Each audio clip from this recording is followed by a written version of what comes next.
Ooh, we are finishing up Ant-Man's Second Chance Man. What a great story. Yeah, 5 issues in the can. Seemed like it went so quick. This is one of the funniest comic books I've ever read. For sure. And it's epic. I was worried in the very beginning because it was kind of so light. Like it was filled with so much comic relief that I was beginning to think that there wasn't going to be like some epic storytelling. But man, does that change in this issue. It gets dark. This one takes a turn. Now we're going to be finishing this issue up. And next week, we're going to be picking up another Marvel story. New series time. What are we going to be covering? Lethal Protector. Venom. A nice 6-issue Venom run. You don't want to miss out on that. And the best way you can keep up with all of our coverage is by hitting that subscribe button. You do that and you ring that little ding-a-lingy bell down there. Then YouTube will tell you when we got a video up. Oh, you should like while you're down there. But before we move on to this story, we had a few comments on our last video where we asked what our audience's favorite variants of this series were. Yeah, we spent a good chunk of that last podcast showing off all the variants from this run. There isn't a variant for issue number 5. Nope. So we had a good opportunity to talk about them in our last issue coverage. Made sense to do it there. Hulk Nuts 911. What a great name. So he good. says, first. He was the first person to leave a comment. See, that's why you should do our recommendation and go leave a comment right now. You could be the first one. Then you can be first. He says, Howard the Duck variant is awesome because it's so random. That was his favorite one. That What the Duck cover. Classic. That conquistador, black and white, slick cover. And it looks really good. I For wanna being get that so one, random, it looks so good. I need that in a slab, man. You might be the first one to do that. I may be. There's none on eBay. I looked. Oh, okay. I got a comment too from Gabriel Sokolaj. Gabrielle, thank you so much for leaving a comment. That name is almost as fun to say as Hulk Nuts. There you go. The Ant Farm is totally my favorite variant. I love that sort of art style. It's so much fun. I dug the Ant Farm one too. I think it's very fitting for this story too. Very vibrant colors. It makes you smile. Kind of makes you feel something. It's good. It makes sense. It fits the story content of this run. Very good. Now this story, whoa, does it take a turn for the worst? It does. It really does. This is actually my favorite intro to any issue we've covered so far in this run. It reminded me of Aquaman in a way. How so? Like how the character, how the writer goes out of his way to directly address some of the comic community's criticisms of that character. Ooh, yeah, like kind of like how like Aquaman addresses the fact that he doesn't actually talk to fish, he can control them. Yeah. Like just right out the gate going, this guy isn't lame and talking to fish all day. Here's why he's He actually even cool. eats fish. Yeah, it's very similar. Same thing happened here with Ant-Man. Yeah, right? He shrinks, right? So all you have to do is stomp him, right? That's it. Done deal. Yeah, just get rid of him. He's a super lame, easy hero to just get rid of. Nope. Nope. No, when he shrinks down, he stays as strong as he was when he was tall. As he's under Mr. Cross's foot, he's talking about how he remains dense. Yeah. Yeah, he's just like a rock, basically. And all he has to do is one thing. Grow back. Rapidly. Rapidly. Shoots him across the damn room. Yeah, it was pretty funny. It's pretty good. You know, it addresses it right out the gate, and it's a lot of fun. And you see him just go to full power immediately and cause some damage. Yeah, unfortunately, this might not be a room you want to cause a lot of damage in since his daughter is like a couple feet away getting heart surgery. That's right. It's not good. Wanna be a Things little are looking careful. bad. So we have Mr. Cross and Ant-Man fighting. Scott's fighting for his daughter's life, and it's not looking good. He gets a broken rib. He gets a dislocated shoulder. Yeah. It's an all-out brawl. Yeah, he starts like losing consciousness and like forgetting things. He's taking some punches in this fight. Now, all the while, there's a doctor trying to save his daughter. You don't know what's going on with Cassie, but you know that she's not well. And Ant-Man needs help. Like, he's fighting for his life here. He has no option but to get Mr. Cross out of this building. That makes the most sense. Get him away from your dying daughter. Exactly. Throw him out the window. Yep. And I like how he threw him out the window, too. How do you do that? Well, he shrinks down because if he jumps out the window, he's going to, land on the concrete and get smushed himself. Yeah. So he shrinks down and jumps into Mr. Cross's hair. Yeah, he's in there like grabbing onto his hair. Yeah, kind of uses himself as a parachute. Right? Let him take the fall, and it doesn't look good. It looks very painful in the ground like that. It would be. It's a very, very high drop. Scott's like, where are my peeps? Like, I hired these people. We need help. Like, I need help right now. It was so good, and then you cut right to them, and they're basically Machine Smith anyway. He's all like, all right, done. I did what I got. Hey, he wanted me to come here, disrupt the security. I'm on payroll. Like, I'm done. I'm off the clock. I did it. I did what I'm supposed to do. Let's go play volleyball, Grizz. Grizz is like, but the boss, I think the boss needs some help. He's getting beat to hell out there. Machine Smith is just like, no. The second you start doing stuff, extra credit. Yeah, you can't do it for gratis, man. No, they will take advantage of you. It's like, let's go. Corporate life, man. Yeah. You got to make sure to keep your work and your home life separate. This is fantastic. He's a smart cookie. So Ant-Man is on the street. He needs help. He's fighting Mr. Cross. Shrinking. He's using ants. This is actually my favorite panel. Page 6, the very bottom of the page. You actually see Ant-Man use the ants more in this moment than really any other time. He really hasn't, right? He used just them with to help. Taskmaster. Okay, yeah, he did. I was thinking of when he was using them to set up his like security system. Oh, that's right. Like not in combat at all, but like. Yeah, he's having the ants put the cameras everywhere. Yeah. But no, he uses the ants when he's fighting Taskmaster. It makes clips. them into like a paper clip, you know that. I remember that. And then he uses it again here to just cover Mr. Cross with these flying ants. Like he's completely covered. You can't even see any, inch of skin. That's actually right next to my favorite part of the issue. Was right before that when he starts getting covered in ants and he's just like, "Oh, ants!" And Ant-Man's just like, "The Center for Ants." Just pulls out a Zoolander reference, which is one of my favorite comedies. Oh, it's so good. I love Zoolander. I love all the references, man. It's so good. Darren Cross is kicking Ant-Man's ass.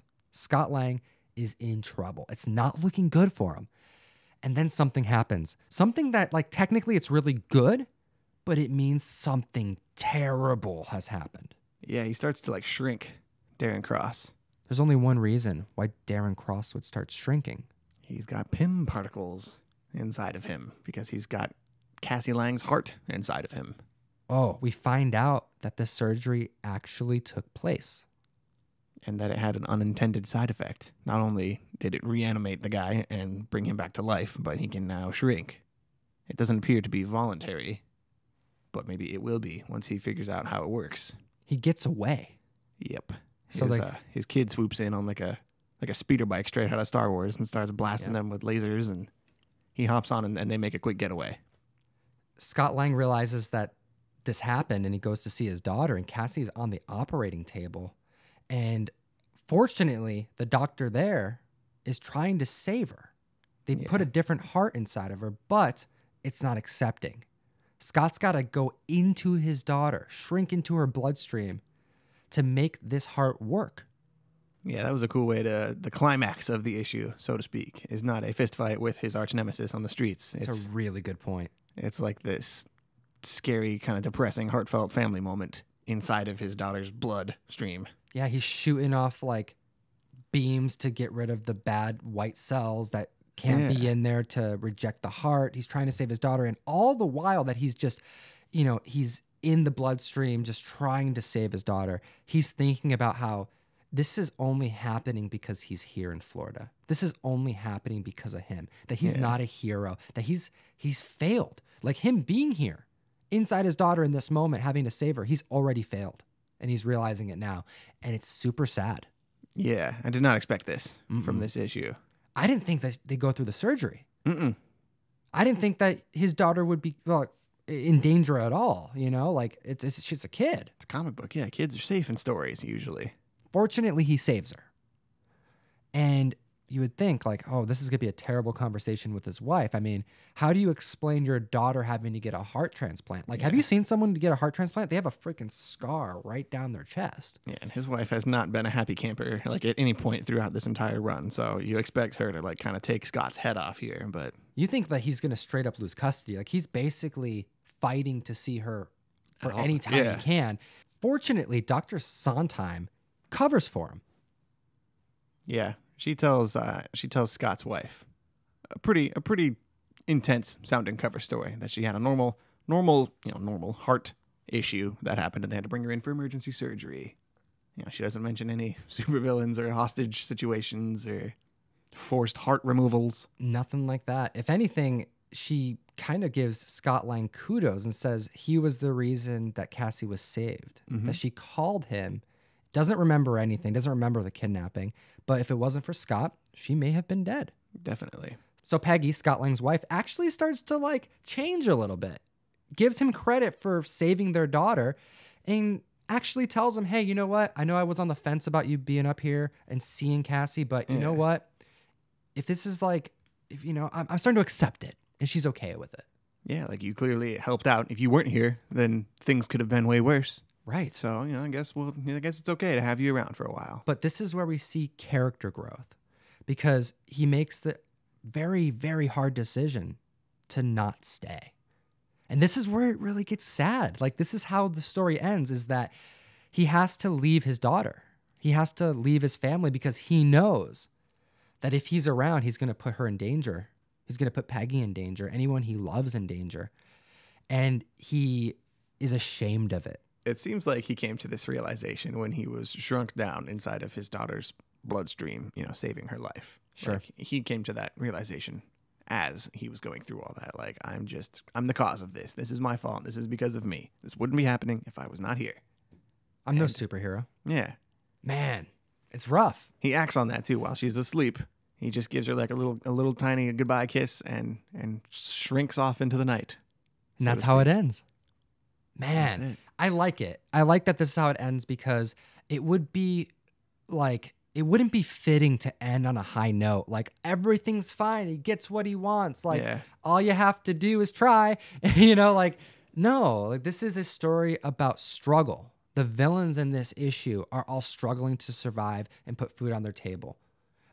Scott Lang is just trying to make it. He's a broke superhero. Other superheroes aren't calling him. This is a world where there's so many villains and so many heroes and so many team-ups that, like, life is different. It's not a utopia. It's not like, hey, you're a superhero, you get a helmet, you're going to be a millionaire, you're going to be like Tony Stark. Everyone's going to think you're awesome. They're going to wear your shirts. They're going to go to Hot Topic and buy your memorabilia. Like, that's not going to happen. There are too many of them, and they're not all respected. There's a range. Some of them are going to be the billionaire playboy Tony Starks, and some of them are going to be divorced fathers with estranged family situations. This is so relatable. Scott Lang could be anybody, and that's why I like Second Chance Man. Awesome trade. If you like this video, make sure to hit that thumbs up button. And remember, we're going to be covering Venom Lethal Protector next week. We also are covering something else pretty soon, too. We're about to start Constantine. I like keeping it like DC and Marvel going at the same time. A little bit of both. What are some breakdown videos we've done so far, Ryan? Oh, man. We have a lot of new people watching us. Correct. A lot of people who don't know about our breakdown series that we do. So that's true. Of course, we're doing Infinity Gauntlet every issue. Every single one. Yeah. 50 plus issues there. Yeah, we're like 17, 18 videos in.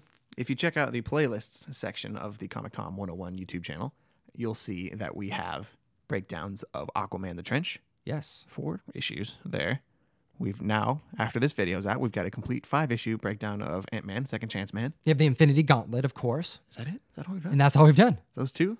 Yeah, we're doing 3. We got those 2 in the bag, and we're moving on to Venom and some Constantine. Good stuff. It's exciting time. It's exciting. Thank you so much. Our audience is awesome. We broke 3K this week. We appreciate you guys, as always. Geek responsibly. Enough said. Thanks so much for watching the video. And if you want to get some comic books from our collection of comic books, you can go to geekstreet101.com and sign up for the mystery mail call, where we send you comic books every month in the mail in a box safely from here to you, and you help support the podcast, and it's awesome.